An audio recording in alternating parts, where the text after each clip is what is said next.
আবারও 7 গোলের ঝড়। ব্রাজিলিয়ান ভক্তদের সেই দুঃসহ স্মৃতির 7 আপকে আবারও বিশ্বকাপে ফিরিয়ে আনলো সেই জার্মানি। তবে এবার প্রতিপক্ষ ভিন্ন।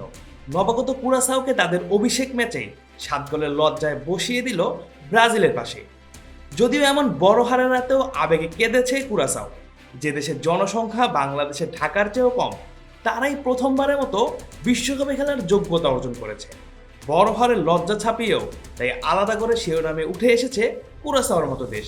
মূলত বিশ্বকাপের ইতিহাসে 7 স্কোরলাইন দেখলেই ফুটবল প্রেমীদের চোখে প্রথমেই ভেসে ওঠে ব্রাজিলের সেই দুঃস্বপ্নের রাত।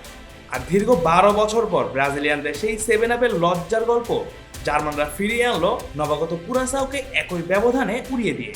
তবুও যেন এই রাত শুধু জার্মানির দাপটের গল্প নয়, এটি এক ছোট্ট দ্বীপ দেশের স্বপ্নপূরণ, আবেগ আর ইতিহাস লেখার গল্প। মাত্র 1,57,000 মানুষের দেশ কুরাসাও, আয়তনে ছোট, জনসংখ্যায় তো আরও। অথচ সেই দেশই জায়গা করে নিয়েছে ফুটবলের সবচেয়ে বড় মঞ্চে। বিশ্বকাপে অভিষেকের আগ পর্যন্ত বিশ্বের অনেক মানুষই দেশটির নাম জানতেন না, কিন্তু জার্মানির বিপক্ষে মাঠে নামার মুহূর্তে কুরাসাও শুধু একটি দল ছিল না, তারা ছিল ক্যারিবিয়ান সাগরের বুকে জন্ম নেওয়া এক অসম্ভব স্বপ্নের প্রতীক। বাবা, এত এনার্জি কই পাও? এই পাওয়ার চুমুকে অ্যাকশন। ম্যাচের ফলাফল হয়তো বলছে জার্মানির জয় 7-1-এর বড় ব্যবধানে, কিন্তু স্কোর লাইনের আড়ালেও লুকিয়ে আছে কুরাসাওয়ের সবচেয়ে বড় অর্জন। 21 মিনিটে লিভানো কোমেনেন্সিয়ার শট যখন ম্যানুয়েল নয়ারকে ফাঁকি দিয়ে জার্মানদের জালে জড়িয়ে যায়, তখন ইতিহাসের পাতায় চিরস্থায়ী হয়ে যায় একটি নাম। এটিই যে ছিল বিশ্বকাপে কুরাসাওয়ের প্রথম গোল। হয়তো 100 বছর পরও যখন দেশটির বিশ্বকাপ অভিষেকের গল্প বলা হবে, তখনও সবাই জানবে এই মঞ্চে তাদের হয়ে প্রথম গোলটি করেছিলেন লিভানো কোমেনেন্সিয়া, যার গোলে জার্মানির মতো পরাশক্তির বিপক্ষেই কিনা সমতায় ফিরেছিল ছোট্ট কুরাসাও।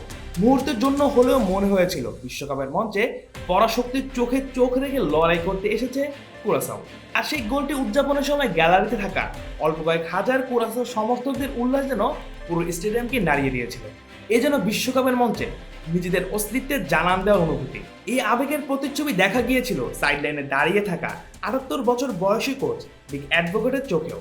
জাতীয় সঙ্গীতের সময় চোখের জল লুকাতে পারেননি কুরাসাওয়ার এই কোচ। এক জীবনে অনেক কিছুই দেখা হয়ে গিয়েছে তার, কিন্তু ছোট্ট কুরাসাওকে বিশ্বকাপের মঞ্চে নিয়ে আসার অনুভূতি তাকে ভেঙে দিয়েছিল আবেগে। বিশ্বকাপের সবচেয়ে বয়স্ক কোচের সেই কান্না যেন পুরো দেশের কান্না, আনন্দ আর গর্বের প্রতিচ্ছবি হয়ে উঠেছিল। যদিও শেষ পর্যন্ত জার্মানি দেখিয়ে দিয়েছে কেন তারা 4বারের বিশ্ব চ্যাম্পিয়ন। কুরাসাও সমতাসূচক গোলের পর যেন ঘুম ভাঙে জার্মানির। একের পর এক আক্রমণে তারা ছিন্ন ভিন্ন করে দেয় প্রতিপক্ষের রক্ষণভাগ। তাই হাভার্সের জোড়া গোলের সাথে মুসিয়ালা ব্রাউনদের গোলে কুরাসাওকে 7-1 ব্যবধানে উড়িয়ে দেয় তারা।